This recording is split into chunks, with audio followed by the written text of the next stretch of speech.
बांधावर पाहणी केले माजी मंत्री अमित भैया देशमुख। तात्काळ सरसकट पंचनामे करण्याचे तालुका कृषी अधिकाऱ्यांना दिले आदेश। या पाहणी दौऱ्यामध्ये विजय देशमुख, संतोष देशमुख, अभयदादा साळुंके, चक्रधर शेळके, आबासाहेब पाटील, बसवराजप्पा मठपती, व्यंकट कल्ले, संजय बिराजदार, आनंद जाधव, व्यंकट डांगे, शम्मू पटेल, बालाजी जाधव आदी व शेतकरी मोठ्या प्रमाणावर उपस्थित होते।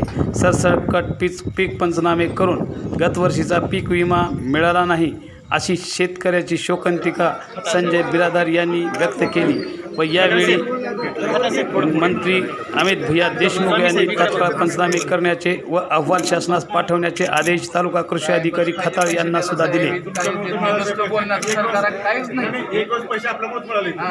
आणि आम्हाला स्वाभिमानाने सांगा वाटतंय, तुम्ही पालकमंत्री असताना पाहणी केली त्यावेळेस 70-80 आता आमचं वय जवळपास 60 वर आहे। 60 वर्षाच्या काळामध्ये खरडणीचे पैसे अमित भैया देशमुख साहेब पालकमंत्री असतानाच मिळाले आणि घरामध्ये जवळपास 150 घरांना 4000 रुपये प्रमाणे मिळाला। तुम्ही त्यावेळेस मला अडचण होते, बातमी देऊ नका म्हणून आम्ही दिली, त्याबद्दल तुमचे शतशः आभार उजेड करतो। आताही आपण जातीने लक्ष घालावं। आमच्या आमदाराला तर वेळ नाही, कष्टाच्या गुंगीत आहे, त्यानं पायीन यात्रा दिंडीन कशात आहे की आम्हाला काही नको। आमचं गाव सतत काँग्रेस पक्षाच्या मागे राहिलेला, शेतकऱ्याला मदत मिळावं, सरसकट मिळावी ही आमची भावना, कुठलीच आम्हाला दुसरी अपेक्षा नाही। आम्हाला ती लाडकी बहीण नको, लाडका दाजी नको। आता 15 लाख टन सोयाबीन आयात केल्यामुळं 3500 भाव येतो का 2000 काढायचा भाव 6000 झाला आणि 1500 देऊन कामायचा भाऊ काल 1 तारखेपासून 100 रुपयाने सिलेंडर वाढले। 1500 द्या 1200 घ्या। शेतकऱ्याची अवस्था, मी किसान क्षेत्र काँग्रेससाठी अध्यक्ष म्हणून सांगतो, सगळ्यात वाईट अवस्था जर या देशात कुणाची असेल तर शेतकऱ्याचे। अन्नदाता सगळ्यात भिकारी। फक्त तुमची नजर या निलंगा तालुक्यात निलंगा विधानसभा मतदारसंघातल्या शेतकऱ्यावर ही परमेश्वरचरणी प्रार्थना। तुम्ही महाराष्ट्राचे मुख्यमंत्री व्हावं ही ईश्वरचरणी प्रार्थना। भावी मुख्यमंत्री अमित भैयांचा, भावी मुख्यमंत्री अमित भैयांचा। अमित भैया आगे बढ़ो, हम तुम्हारे साथ हैं। अमित भैया साहेब आगे बढ़ो, हम तुम्हारे साथ हैं। शेतकऱ्याचा नेता कसा असावा, आणि अजून एक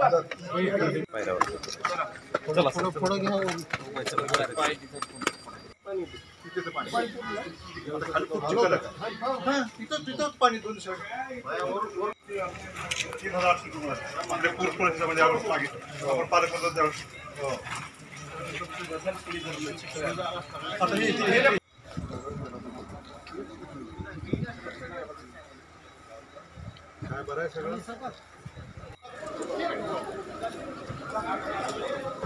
यावेळी उपस्थित शेतकऱ्यांना मंत्री अमित भैया देशमुख यांनी आश्वस्त केले की आम्ही नुकसान भरपाई मिळवून देऊ अशी ग्वाही दिली।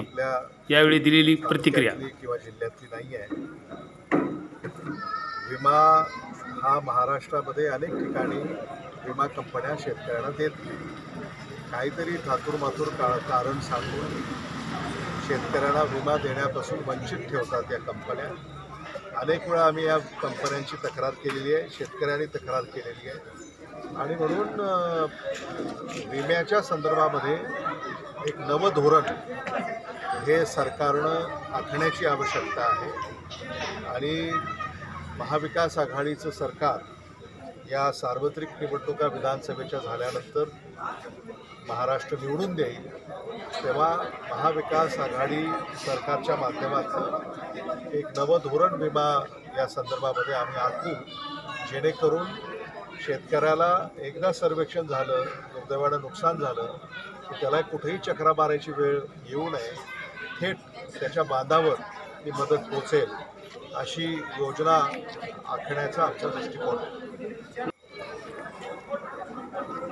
निलंगा, देवणी, शिरूर आनंदपाळ इथं अतिवृष्टीमुळं शेतकऱ्यांचं खूप नुकसान झालेलं आहे।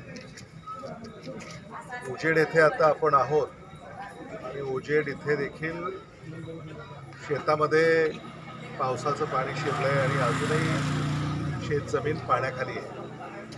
पिकांचं अतोनात नुकसान झालेलं आहे। शेतकऱ्यांचं पीक हे हातातून निघून गेलेलं आहे. सोयाबीन, मूग, उडीद आणि इतर पिकं यांचं न भरून निघणारं नुकसान झालेलं आहे आणि म्हणून शासनाकडं आम्ही मागणी नोंदवत आहोत.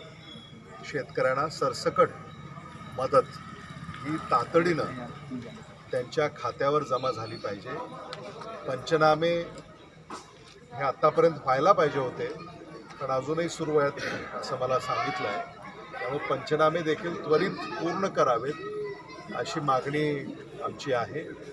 आणि विमा कंपन्यानं देखील ज्या शेतकऱ्यांनी विमा काढला आहे आणि आता त्यांच्याकडं मागणी नोंदवलेली आहे त्यांना देखील विमा तातडीनं मिळावा. पुन्हा शेतकऱ्यांना विमा कंपन्यांचे दरवाजे ठोठवण्याची वेळ येणार नाही याची काळजी विमा कंपन्यांनी घ्यावी आणि शासनानं त्याच्यावर जातीनं लक्ष द्यावं अशी आमची अपेक्षा आहे.